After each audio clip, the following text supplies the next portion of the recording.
2025వ సంవత్సరము జనవరి మాసంలో కర్కాటక రాశిలో జన్మించినటువంటి వారికి గోచార ఫలితాలు ఎలా ఉన్నాయో తెలుసుకుందాం.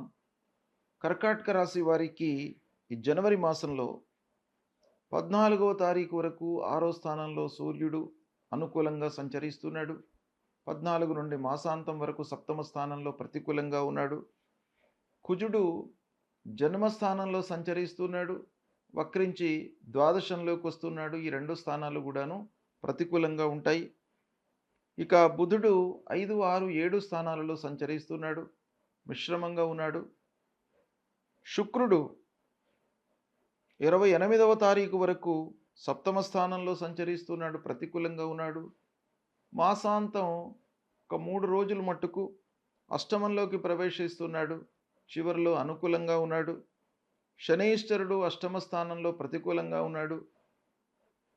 రాహువు భాగ్యస్థానంలో ప్రతికూలంగా సంచరిస్తున్నాడు, కేతువు అనుకూలంగా సంచరిస్తున్నాడు.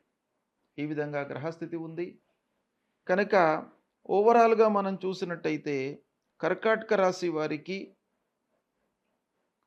ముఖ్యమైనటువంటి గ్రహాలు: సూర్యుడు 50% బాగున్నాడు, బుధుడు 60 to 70% అనుకూలంగా ఉన్నాడు, శుక్రుడు 25% అనుకూలంగా ఉన్నాడు. తర్వాత గురు భగవానుడు మట్టుకు అనుకూలంగా ఉన్నాడు, కేతువు అనుకూలంగా ఉన్నాడు. ఈ విధంగా ఉంది. మిశ్రమాధిక ఫలితాలు ఎక్కువగా కనబడుతున్నాయి. అయితే ఓవరాల్గా మనం చూసినట్టయితే చేసేటువంటి వృత్తి వ్యాపారాలు బాగా లాభిస్తాయి, అనుకూలంగా ఉంటాయి. సంతోషంతో మీరు నిర్ణయాలు తీసుకుంటారు వ్యాపారస్తులు. తర్వాత ప్రొఫెషనల్స్ అందరూ కూడాను ఈ మాసంలో అనుకూలంగా ఉంటారు. ప్రారంభించినటువంటి పనులు లాభదాయకంగా పూర్తి అవుతాయి. 1-2 వారాలు ఉద్యోగస్తులకు అనుకూలంగా ఉంటాయి. ఇక ఉద్యోగస్తులకు ఆఫీసులో పనితనానికి గుర్తింపు లభిస్తుంది, శ్రద్ధతో పనులు నిర్వర్తిస్తారు. ఇంటి వాతావరణం అనుకూలంగా చివరి వారంలో ఉంటుంది. మొదటి 3 వారాల లోపల మట్టుకు కొంత జాగ్రత్తలు తీసుకోవాలి. ఇక ఖర్చులు పెరిగేటువంటి అవకాశాలు గోచరిస్తున్నాయి. ఆకస్మికమైనటువంటి ఖర్చులు, ఇబ్బందులు ముందుకు వస్తాయి. దీన్ని మీరు జాగ్రత్తగా కట్టడి చేసుకోవాలి. అయితే ఆదాయ పరిస్థితి మట్టుకు స్థిరంగానే ఉంటుంది, రాబడి బాగానే ఉంటుంది. ఉద్యోగస్తులకు, వ్యాపారస్తులకు అందరికీ కూడాను చేతిలో డబ్బు ఉంటుంది. అయితే వృధా ఖర్చులు ఉన్నాయి కాబట్టి కొంత మీరు కట్టడి చేసుకున్నట్టయితే ఈ సమయాన్ని సద్వినియోగపరుచుకొని జీవితంలో ఉపయోగపడేటువంటి ఇన్వెస్ట్మెంట్స్ చేసే అవకాశాలు ఉంటాయి. కాబట్టి కొంత నియంత్రించుకోవడము మంచిది. ప్రారంభించినటువంటి పనులలో కొంత ఆలస్యము గోచరిస్తున్నప్పటికీ పనులు పూర్తి అవుతాయి. రెట్టింపు శ్రద్ధతో మీరు పని చేస్తారు. ఇక విద్యార్థులకు బాగా అనుకూలమైనటువంటి సమయం. విద్యార్థులు ఉన్నత విద్యకై చేసేటువంటి ప్రయత్నాలు బాగా కలిసి వస్తాయి. చదువు లోపల రాణిస్తారు. మంచి సంస్థలో మీరు ప్రవేశాన్ని పొందుతారు. ఇక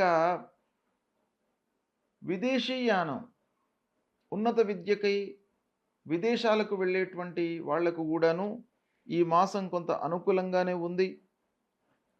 ఇకపోతే బంధువులు, ఆత్మీయులతో కొంత జాగ్రత్తలు తీసుకోవాలి.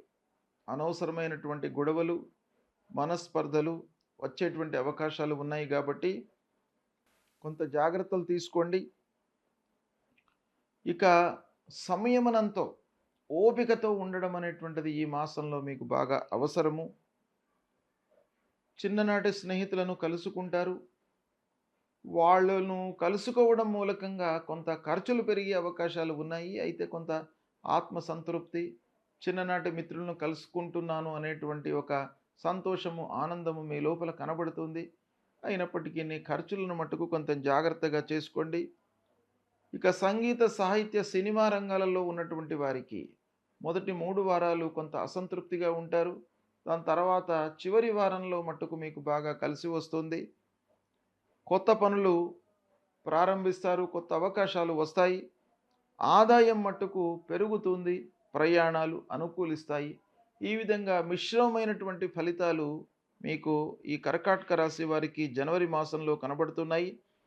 ముఖ్యంగా ఏకాదశ స్థానంలో మీకు బృహస్పతి ఉన్నాడు. అంటే భాగ్యాధిపతి ఏకాదశ స్థానంలో సంచరిస్తున్నాడు కాబట్టి చాలా విషయాలలో ఈ గురువు యొక్క సంచారము ప్రభావితం చేస్తోంది. కాబట్టి పనులు మీకు జరుగుతాయి.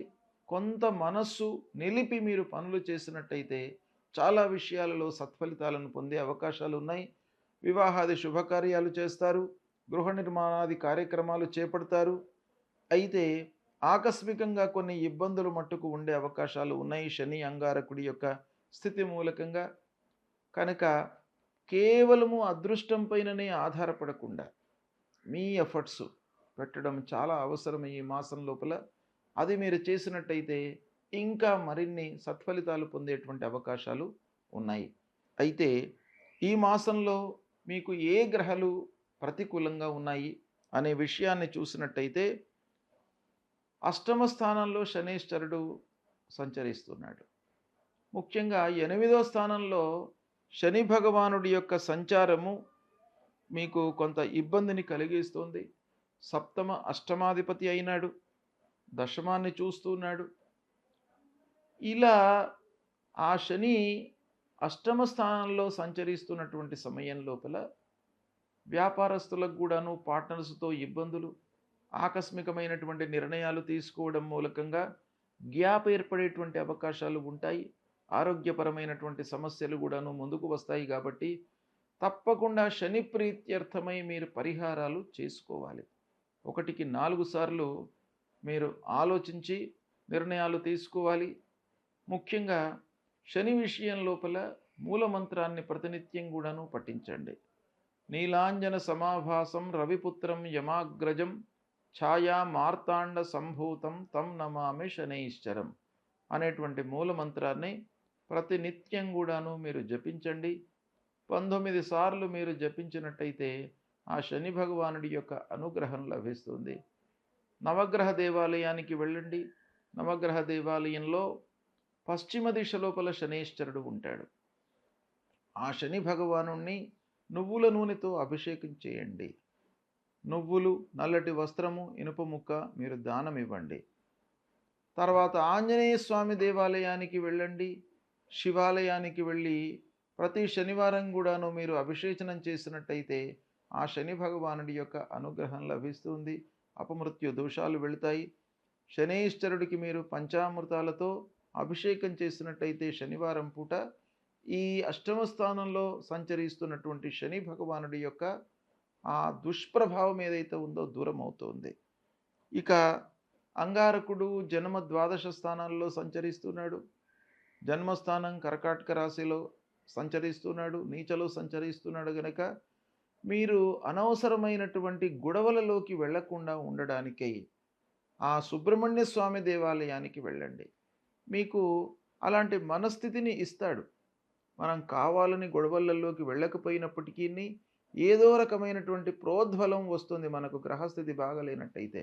అలాంటిది రాకుండా ఉండడానికి ఆ సుబ్రహ్మణ్య స్వామి మీకు కాపాడుతాడు. కనుక ధరణీ గర్భ సంభూతం విద్యుత్ కాంచన సన్నిభం కుమారం శక్తిహస్తంచ మంగళం ప్రణమామ్యహం అనేటువంటి మూలమంత్రాన్ని ప్రతినిత్యం కూడా చదువుతూ సుబ్రహ్మణ్య స్వామిని కొలవండి. 3 ప్రదక్షిణాలు చేసుకోండి. అలాగే అమ్మవారి దేవాలయానికి వెళ్ళి అర్ధకాయం మహావీర్యం చంద్రాదిత్య విమర్దనం సింహికా గర్భ సంభూతం తం రాహుం ప్రణమామ్యహం అనేటువంటి ఈ మూలమంత్రాన్ని చదువుకోండి. అమ్మవారు మిమ్మల్ని కాపాడుతారు, అన్ని విధాలుగా అనుగ్రహిస్తారు. కాబట్టి దైవ దర్శనము అనేటువంటిది చాలా ముఖ్యమైనటువంటిది. దైవ దర్శనం మూలకంగా మీ లోపల ఒక ఆత్మస్థైర్యం పెరుగుతుంది, భయభ్రాంతులు దూరం అవుతాయి, బలము చేకూరుతుంది.